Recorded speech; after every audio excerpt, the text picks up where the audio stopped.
Өнөөдөр гендрийн үндэсний хорооны ажлын албаны доктортой хөгжлийн бодлогын хэлтсийн дарга Баццэг оролцож байна. За сайхан амарснууд та өглөөний мэнд хүргэе. За өглөөний мэнд хүргэе.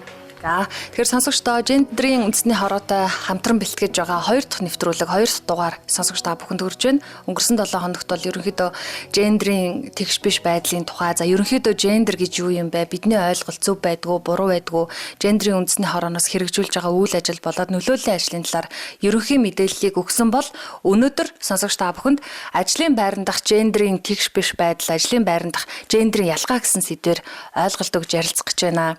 Тэгэхээр ажлын байран дахь ялгаа гэхээр миний бодлоор штэ зүгээр нөө иргэн хүний бодлоор салбараас нэг юм арай өөр байх шиг санагдаад байгаа. Сургууль цэцэрлэгийн хувьд бол нэг эмэгтэйчүүдийн нөгөө оролцоо байдал нь арай нэг юм дээд түвшинд байдаг. За бусад ийм улс төртэй холбоотой ч гэдэг юм ийм салбарт ирчүүдийн оролцоо манлал арай илүү байдаг ч гэдэг юм. Тэгэхээр ажлын байран дахь тэгш биш байдал гэхээр яг юуг онцолдог вэ?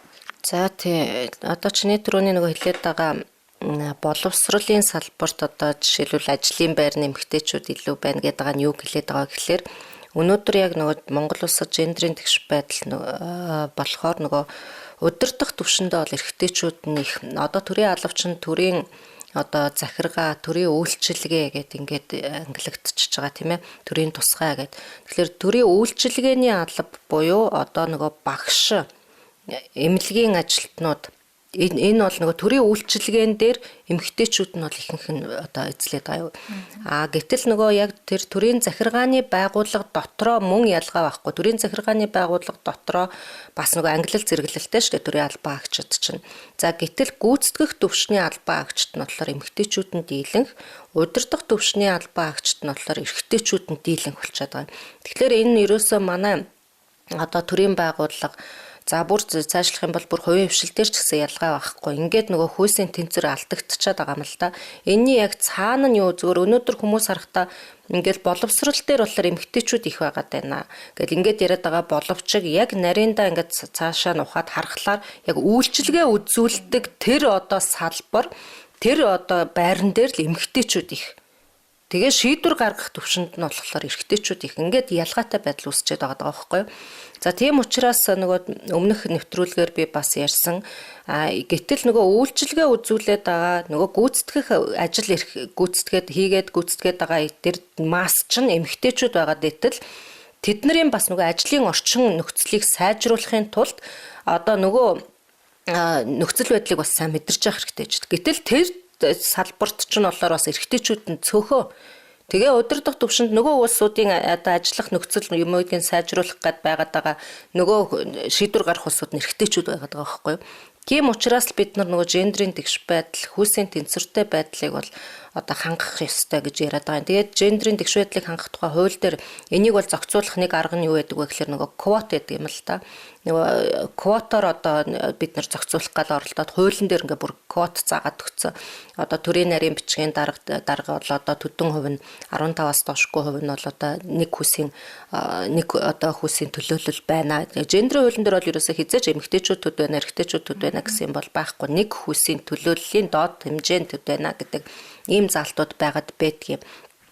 За тийм учраас нөгөө өнөөдөр нөгөө гүйцэтгэх төвшөнд байгаа үйлчилгээ үзүүлээд байгаа нөгөө эмэгтэйчүүд маань өнөөдөр бидний амьдрал ямар илээ бүгдээрээ мэдчихэж байгаа тийм ээ нөгөө хүүхдээ сургуульд өглөө хүргэж өгдөг авдаг нөгөө гэр бүлийн хөгшин настай ээж аваагаа асардаг тэр л нөгөө ажлуудыг бас давхар хийгээл явдаг ийм л нөгөө эмэгтэйчүүдийн маань нийтлэг л ерөөсөө ажил нь тийм байгаад байгаа шүү дээ байдал нь тийм байгаад байгаа. Тэгэхээр зэрэг энэ нөхцөл байдлыг бас мэдэрсэн уян хатан зохицуулалтыг хийхийг шаардж байгаа байхгүй юу. Өнөөдөр яг тэр салбар дээр эмэгтэйчүүд дийлэнх байгаа болвол тэр Монголын өнөөдрийн эмэгтэйчүүдийн нөхцөл байдал ямар байгаа вэ гэдгийг бас үнэлээд тэрнийг нь ойлгоод тэрүүнд нь нийцсэн шийдвэрүүдийг гаргаж явах хэрэгтэй.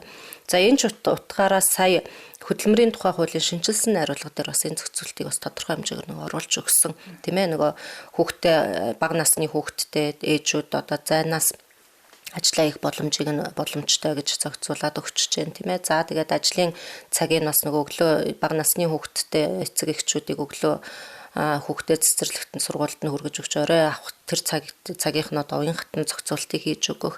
За тэгээд цаашлах юм бол ажлын төрийн байгууллага дэргэдээ тийм ээ сургууль цэцэрлэгтэй байх бүр болохгүй бол нэг өрөөд огчуулах гэх мэтчлэнгийн нөгөө энэ ажлын байрыг нөгөө ээлтэй болгох тал дээр нь зохицуулт хийж байна л да. Энэ ягаад уу юм гарцаа байхгүй нөгөө ихэнх нь эмэгтэйчүүд ажиллаатай нөгөө хүмүүс чи ар гэрийнх нь амьдрал нөгөө хүүхдээ сургууль цэцэрлэгээс нь авмаар байдаг. Ажилдаа төвлөрч чадахгүй. Энэ бол цаашлах юм бол нөгөө ажлын үр бүтээлтэй бас шууд холбогдох байхгүй. Тэгэхээр гэх мэтчлэн одоо энийг нөгөө мэдэрсэн тийм гендрийн мэдрэмжтэй нөгөө бодлого шийдвэр гэдэг юмнууд зүйлүүд маань бол бас энэ л байгаа юм л та. Тэгэхээр нөгөө яг түрүүний өөрөө чи хэлээд байгаа юм тэнцвэртэй бус ийм нөгөө салбарууд бол их байгаад байгаа. За энэ ч зөвхөн төрийн байгууллага дээр ч биш бас нөгөө төрийн одоо бус одоо аж ахуйн нэгжүүд дээр ч гэсэн ялгаа байхгүй л бас л энэ дүр зураг бол бас харагдаж байгаа л та. Тэгэхээр энэ байдлаар бол нөгөө төр болоод төрийн бус байгууллагууд бол өөрсдөө бас зохицуулалтаа хийх хэрэгтэй. За мэдээж хууль тогтоомж дээр бол бас одоо ийм нөгөө шинжилсэн найруулгууд хийгээд эхэлж байна л та. Тэгээд цаашлаад бас гендрийн тэгшээдлийг хангах тухай хууль дээр бол юу заасан байдаг вэ гэхлээр ажлын байрыг бас нөгөө гендрийн ялгуурлан гадуурхалт тийм ээ. За мөн ажлын байрны бэлгийн дарамтаас одоо ангид байлгах ийм нөхцөлийг бүрдүүлэхийн тулд одоо байнга албан агчтай одоо сургалт сурталчилгааны ажлыг бол одоо байгууллагын удирдлага хийж явах хэрэгтэй. За дээр нь хөдөлмөрийн дотоод дүрм журмдаа бол энэ асуудлыг тусгаж одоо хэрвээ тийм асуудал гарах юм бол хэрхэн яаж шийдвэрлэх талаар энэ зохицуултыг бол тусгасан байх хэрэгтэй энэ гэсэн ийм заалтууд байдаг л та. Тэгээ энэ хүрээндээ сая хөдөлмөр нийгмийн хамгааллын сайд хүний эрхийн үндэсний комиссийн одоо даргын одоо хамтарсан тушаалаар бас яг нөгөө ажлын байрны бэлгийн дарамтаас одоо өөрчлөсөн сэргийлэх түнтэй холбоотой гомдлыг одоо хэрхэн хянан шийдвэрлэх ийм одоо бас заавар аргачлал энэ төр боловсруулад энийг одоо байгууллагууд хэрэгжүүлэх мөрдөж ажиллах чиглэлээр ийм одоо хөргүүлээд ингэж ажиллаж байгаа юм одоо сайн туршлагууд бол бас байна л да. Нэр таныг сая яриаг чинь сонссон чи бид нэр өнгөц хараад идэг юм байна. Нэрэл сургуулаар дүүрэн эмэгтэйчүүд байгаад идэг. Хэрнээс шийдвэр гаргах төвшнийх нь эрэгтэйчүүд байгаа юм байна. Тэгээ нөгөө айл гэрээр тооцвол та өнгөрсөн дугаард хэлжсэн шүү дээ. Нөгөө гендер гэдэг чинь зөвхөн хүүсээ харилцаа биш ээ. Хүүсийн тухай ярихдаггүй амьдралын чанар сайжрах тухай гэд. Одоо өнөөдрийн сэдв дээр бол ажлын байрны гендрийн тэгш байдлыг хангах гэхээр ажлын байрны нөхцөл боломж сайжрах тухай ярих гад байдаг. Тэрийг хамгийн одоо их мэдж байгаа хүмүүс нь бол тэндээ ажиллаж байгаа эмэгтэйчүүд байгаад байдаг. Гэтэл шийдвэр гаргаж байгаа хүмүүс нь тэр нөхцөл байдлыг биеэр мэдрээгүй хүмүүс байгаад байдаг. Тэгэхээр нөгөө зөв шийдвэр маш хурдан гарах нөхцөл бол бүрдээгүй гэж ойлгож болох нь шүү дээ. Тэгэхээр бид нар бүрдээгүй байгаадаа гэж байж мэдээж болохгүй. Тэр хүмүүсийг яг ийм байгаад байна. Эрэгтэй хүмүүс нь ар гэрийнхэн хоолунд ямар байгааг тэр болгон мэддэггүй шиг тэр хүмүүс яг бодит байдлыг мэдгүй байгаа мэн гэж бодож шít. Ямар нөлөөллийн ажил хийх вэ? Ямар нөлөөллийн ажил хийсээр байгаа вэ? Бид нар мэдхгүйгээр нөлөөнд автцсан явж байдаг шít бас. Тэгээ одоо тийм учраас гендрийн үндэсний хороо бол одоо сая 2021 оны сүүлээс эхлүүлээд ерөөсөө шууд шийдвэр гаргах төвшөнд удирдах албан тушаалтнуудад зориулсан сургалт нөлөөллийн ажлуудыг шууд тусгаалan хийж эхэлж байгаа. За одоо мэдээж хэрэг бас хэцүү. Тэгээд тэрэнд маань одоо ихэнх нь эрэгтэйчүүд байж байгаа. За бас нөгөө гендрийн сургалт гэхлээр бас одоогийн байдлаар бас ирэх хандлага бол бас их хэцүү шүү дээ одоо. Тэгээ ёстол нөгөө төрийн байгууллага учраас одоо альбан бичиг одоо ингээл байнга ийм л одоо ажлууд хийж ингэж байна. Тийм учраас одоо манай нөгөө удирдах төвшөнд байж байгаа эрэгтэйчүүд бас яг зарим нь бол мэдээж хэрэг өөрчлөгдөж байна. Тэгээ гендрийн тэгш байдлыг бол хангахад бол ер нь бол манлайллын одоо санал санаачлах хүсэл зориг бол ерөөсөө маш чухал нөлөөтэй. Нэг манлайлагч юм тийм ээ. Манлайлагч, удирдагчийн манлайлал, хүсэл зориг тэгээд сэтгэл тийм ээ мэдрэмж энэ бол ерөөсөө аюул чухал юм байхгүй. Тэгэхээр нөгөө удирдагч маань ихэнх нь нөгөө эрэгтэйчүүд байгаад байгаа учраас бид бол одоо яг тэр удирдах шийдвэр гаргах төвшөнд ажиллаж байгаа эрэгтэйчүүдтэйгээ ерөөсөө тулж ажиллахаас өөр нөгөө арга байхгүй байгаа юм л та. За тэгээд юу болохоор яагаад бас ингээд хүмүүс бас ийм юу ярьдаг юм. Яагаад удирдах албан тушаалт дандаа эрэгтэйчүүд томилогдоод эмэгтэйчүүд тэгээд өөрсдөө тэгэл чадахгүй л байгаа юм шүү тий. Чаддгийн бол тэгэл ороод ирээч гэдэг асуудал бас яригддгийн зарим тохиолдолд тийм ээ. Энэ дээр бол бас л бид нар нөгөө хүмүүсийнхээ ойлголт хандлагыг бас нөгөө мэдлэгжүүлэх шаардлагатай байгаа юм л да. Түрүүн өмнөх юун дээр би бас ярьжсэн эрэгтэй эмэгтэй хүний чинь өөрийнх нь байгалийнх нь өгөгдөл нь өөр. Эмэгтэй хүн бол өөрөө тийм ээ одоо хүүхэд тээж төрүүлэх ийм одоо нөгөө биологийн онцлог байдалтай эрэгтэй хүнд тийм юм аа. Гэтэл нөгөө эмэгтэй хүн мэдээж та нар одоо өөрсдөө мэдж байгаа хүүхдэд тээх хугацаа тийм ээ төрүүлэх хугацаа өсгөх хугацаа зайлшгүй шаардлагатай. Энэ хугацаанд нөгөө эмэгтэй хүн чинь ажлын байран дээрээсээ тодорхой хугацаагаар одоо завсарлага авч штэ. Гэтэл эрэгтэй хүмүүст бол тийм юм алга. Тасралтгүй нөгөө одоо өнөөдөр ялангуяа нөгөө мэдээлэл маш хурдтай ингэж одоо хөгжиж байгаа энэ 90-100-д бол тийм ээ одоо мэдээлэл дээр тулгуурлаж л хүмүүс чинь өөрийнхөө карьерийг тийм ээ одоо өөрийнхөө амьдрал ахуйг ингээ сайжруулад явж шít. Гэтэл нөгөө за доотлон тийм ээ одоо 1 жил 3 жилийн хугацаагаар нөгөө ажлын байрнаасаа завсарлага авсан эмэгтэй тасралтгүй ажилтсан эрэгтэй хоёрын хооронд бол ялгаа гарнаа да. Тийм учраас нөгөө эмэгтэй хүн чинь ингэж нөгөө хүн ерөөсөө л тасралтгүй л хөгжиж боловсрж явах хэвээр энэ хооронд өчнөө юм одоо бид нар өөрсдөө ч мэдчихэж байгаа шүү дээ. Өчнөө юм солигдож өөрчлөгдөж байна тийм ээ. Тэгэхээр зэрэг нөгөө ийм нэг зүйл цаг хугацааны юм гардаг онцлог зүйл гараад идэг. Тийм учраас нөгөө эмэгтэй хүн маань цаашаа карьер нөгөө өсөөд ингээд явах бас боломж нэг талаас бас хаагдаад байгаа байхгүй. Тэгэхээр энэ боломжийг нь бас төр засаг маань бодлогоор нөгөө түрүүний хилээдсэн эрэгтэй эмэгтэй хүн нөгөө яг нөгөө тэнцвэртэй одоо үр шимээ хүртэж хөгжилд хувь нэмрээ оруулж явахын тулд тэр нөхцөлийг нь бүрдүүлэх хэрэгтэй байхгүй. Энэ чинь ажлын байрнаасаа л эхэлнэ. Нөгөө удирдах төвшөнд ажиллаж байгаа нөгөө байгууллагын удирдлага өөрөө энэ нөгөө онцлог хэрэгцээг өөрөө тэр хүн чинь бас ялгаа байхгүй их нэртэй охин хүүхэдтэй өөрөө үр хүүхэдтэй үлдээж байгаа хүн болж төрсөн лэмчэндээ хүн бол үр удмаа үлдээх л гол зорилго байгаад идэг. Гэтэл тэр үр удмыг үлдээж байгаа тэр эмэгтэй хүнийхээ бас тийм ээ яг тэнцүү бид нар хөгжөөд адилхан амьдралын чанараа сайжруулахын тулд нөхцөл боломжийг нь бол бүрдүүлэх нь бол бидний үүрэг болчиход байгаа байхгүй энэ бол тийм байгаа даа.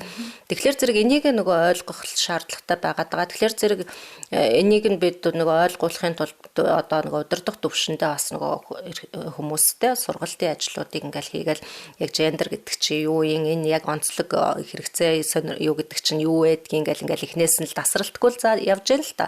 За биднэрт бас нэг яг хүндрэл тулгараад байгаа асуудал нь юу байдаг вэ гэхээр нөгөө төрийн алба маань бас нэг жоохон тийм юу доктортой бос байгаад байдаг тийм ээ. Тэгэхээр зэрэг зарим нэгэн одоо нэг хэсэг хугацаанд ингээд хүмүүсийг нөлөөллийн ажлууд хийгээд удирдах төвшөнд ч тэр гүйцэтгэх төвшөнд ч тэр ялгаа байхгүй одоо мэдлэгжүүлээд гендрийн талаарх ойлголт хандлагын бас нэг арай өөр төвшөнд аваачаад ингээд байж ятал чинь дахиад нөгөө хүмүүс маань ингээд өөрчлөгдөд идэг. Тэгэхээр дахиад эхнээс нь нөгөө эхлээл ингэх шаардлагатай болоод идэг байхгүй.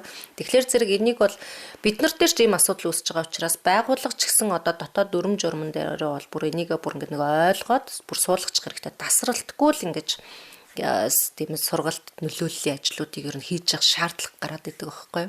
Тийм байна. Ерөөсөө л ингээд тасралтгүй л нөлөөллийн ажил хиймээр байна.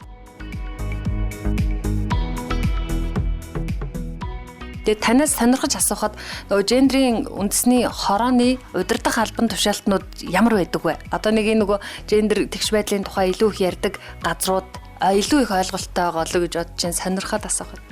Одоо гендрийн үндэсний хороо маань одоо яг хорооныхоо даргатай нийлээд 43 гишүүнтэй.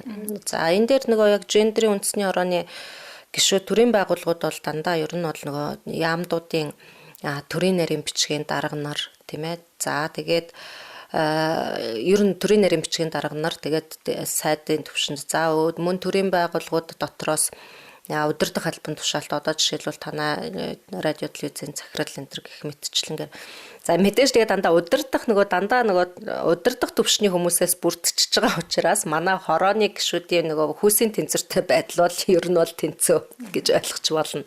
За тэгээд тал нь нөгөө иргэний нийгэм төрийн бус байгууллагуудын төлөөлөл гэсэн шүү дээ. За тэд нар дотроос маань бас нөгөө эмэгтэй төлөөллүүд бол бас байж байгаа. Тэгээд мөн дээр нь нөгөө улс төрийн намуудын дэргэдэх эмэгтэйчүүдийн нөгөө байгууллагын төлөөлөл. За тэгээд нөгөө эрэгтэйчүүдийн чиглэлээр ажилдаг төрийн бус байгууллагын одоо тэргүүнүүд, эмэгтэйчүүдийн чиглэлээр ажилдаг төрийн бус байгууллагын тэргүүнүүд гээд ингээ орчглоор ер нь бол нөгөө хорооны бүрэлдэхүүн бол ер нь бол хүсийн тэнцвэртэй бол тэнцвэртэй хангагдаа явцдаг. За тэгэхээр зэрэг хороо бол ер нь бол жилд доотлол 1 удаа хуралддаг.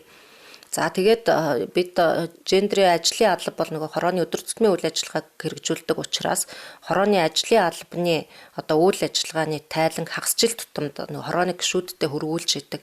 За дээр нь хорооны ажлын албанаас зохион байгуулж байгаа альва сургалт сурталчилгаа нөлөөллийн арга хэмжээ том хурал цуглаан форумаас гарсан одоо зөвлөмж шийдвэрүүд. За тэгээд дээр нь хорооноос хийгдсэн томоохон нөгөө судалгаа тийм ээ нөхцөл байдлын шинжилгээ үнэлгээ судалгааны тайлан одоо энэ бүгдийг бол ер нь хорооны гишүүдтэй цаг тухай бүртэн банк хөргүүлж ажиллаж байдаг учраас за дээр нь нөгөө түрүүнд би хэлсэн гендрийн үндэсний хороо яамдууд дээр салбар зөвлөлттэй орон нутаг дээр салбар хороотой гэсэн. Тэгэхээр зэрэг бид бол энэ бүх салбаруудтайгаа орон нутгатайгаа байнгын нөгөө хамтарч ажилладаг учраас тэр талаарх ажиллаж байгаа мэдээлэл болгон дандаа салбар зөвлөл хорооныхоо дарга нар руу дандаа явж идэг. Тэгэхээр зэрэг ер нь бол нөгөө мэдээллээр бол нөгөө тасралтгүй байнга л хангаж байдаг.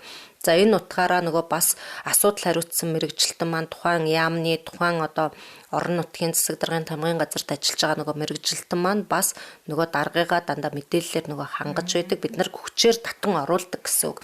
Альваас одоо тэр тухайн салбар дээр холбоотой арга хэмжээ зохион байгууллаа гэхэд нөгөө яамныхаа төрийн нарийн бичгийн даргыг та гендрийн үндэсний хорооны салбар зөвлөлийн дарга тул та гендрийн үндэсний хорооны гишүүн тул гэж хагаад заавалчгүй одоо нээлтийн үг нэг бол илтгэл мэдээлэл тийм ээ хаалтын үг хэлүүлэх гэх мэтчлэнгийн байдлаар эн чинь бол бас л нөгөө хүнийгээ байнгын нөгөө мэдээлэлжүүлж जैन нөлөөлж जैन тийм ээ өөрчилж जैन манлайллыг харуулж जैन тийм ээ тэгэхээр зэрэг тийм ийм нөгөө бодлогоор явдаг учраас тасралтгүй нөгөө хамтарч ажилладаг салбар зөвлөл хороо гэдгээрээ дамжуулаад тийм учраас бол нөгөө харьцангуй бас нөгөө мэдээж нөгөө банкд тэр тухайн мессен дээр бол банк байхгүй хүмүүс өөрчлөгдөн солигдно. Шинэ ирэхэд бол мэдээж эрэг бас л шинэ тутам хүн болгон адилхан гендрийн мэдрэмжтэй хүн бол томилогдохгүй. Заримдаа бол бас гендрийн нөгөө ойлголт мэдлэг хандлага нь бол бас өөр одоо хүмүүс бол томилогдно. Бид нар бол тэгэл бас л нөгөө л байдлаараа л нөгөө гişүүдээ мэдлэгжүүлээл мэдээлэлжүүлээл ингээл игнэндээ эсвэлэл явдаг гэсэн үг.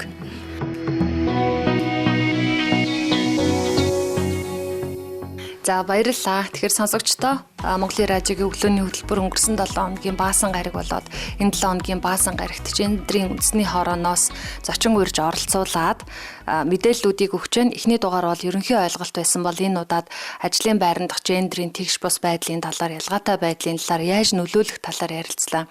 Тэр ингээд үргэлжлүүлээд задлаад яриад байвал гендертэй холбоотой маш олон сэдвүүд байгаах. Дараагийн сэдв байлаа гэж бодоход ажлын байран дахь гендрийн ялгаатай байдлаас гадна ямар сэдвийг та чухал гэж үзэх вэ? Одоо ер нь хамгийн гол сэдв бол ерөөсө хэвшмэл ойлголт хандлага. Энэ бол ерөөсө манай суур үндсэн гол асуудал. Одоо гендрийн эрх тэгш байдлыг хангах тухай хууль 2011 онд батлагдсан. За одоо ингээд хэрэгжээд 10 жил болчлоо тийм ээ. 10 жил хэрэгжээд 10 жил болонгууд бид өнгөрсөн хугацаанд бол нөгөө хөндлөнгийн байгууллагаар хэрэгжилтийн байдалд нь үнэлгээ хийсэн. Тэгэхэд үнэлгээний дүн бол юу гарсан бэ гэхээр хуулийн хэрэгжилт бол хангалтгүй байна гэсэн ийм одоо дүгнэлт гарсан. Ерөөсөө нэг 60% таа тийм ээ.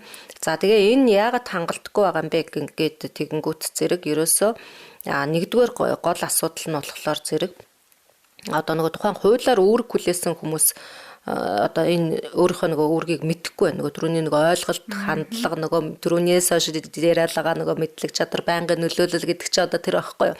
Мэдэхгүй байна. Энийг нэг тодорхой нэг хүний асуудал юм шиг, тодорхой нэг байгууллагын асуудал юм шиг, тодорхой нэг салбарын асуудал юм шигээр л хүмүүс хүлээж авч байна гэдэг нэгдүгээр гол асуудал байсан. Хоёрдугаарт нь бол ерөөсөө нөгөө хөвшмөл ойлголт хандлага. Энэ бол ерөөсөө яг тодорхой хэмжээгээр бас нэг арай гайгүй болж байгаа хэдий ч гэсэн хангалттай төвшөнд биш байна. Тэгэхээр өнөөдөр тэр удирдах төвшөнд нөгөө манлайлал чухал гэж яриад байна. Тэр манлайлал тэр өөрийн хүсэл эрмэлзэл байхгүй байна гэдэг чинь нөгөө хандлагатай нь холбоотой байгаа байхгүй юу? За тэгээд нөгөө ялгуурлан гадуурхалтын байдлууд хэлбэрүүд одоо нийгэмд байгаад байна. Хүчирхийлэл үлдэгдээд байна. Эмэгтэйчүүд ихэнх нь хохироод байна.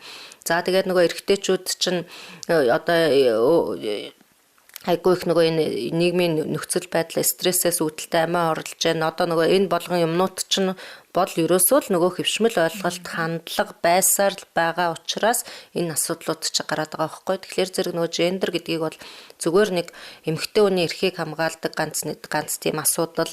За нэг тэр өндөр албан тушаалттай эмэгтэйчүүдийг аваачих гээд байгаа гэдэг энэ ойлголт хандлагаас бол нөгөө өөр асуудал юм а. Энийний цаана юу яриад байгаа юм бэ? Мэдээж хэрэг шийдвэр гаргах төвшөнд эмэгтэйчүүдийн оролцоо манлайллыг нэмэгдүүлэх нь чухал байна. Зөв ярьж байгаа. Гэтэл энийг яагаад ингэж байгаа юм бэ гэдгийг чинь бид нар нөгөө ингэж яриад байх шаардлагатай. Тэр яагаад ингэж байгаа юм гэдэг юмний чинь цаана хүмүүсийн нөгөө ойлголт хандлага нь өөр байгаа, буруу байгаа, догтцсон байгаа. Тийм ээ өнөөдрийн цаг үе одоо өөрчлөгдөд байгаа. Тийм ээ энэ бол ерөөсөө гендерийн асуудал бол хөгжил юм а гэдэг асуудлыг нөгөө ойлгуулах тэр одоо ойлголтын өөрчлөх ийм л нөгөө асуудлууд байгаа байхгүй. Тэгэхээр зэрэг дараагийн сэдв бол ерөөсөө би бол шууд хөвшмөл ойлголт хандлагатай холбоотой.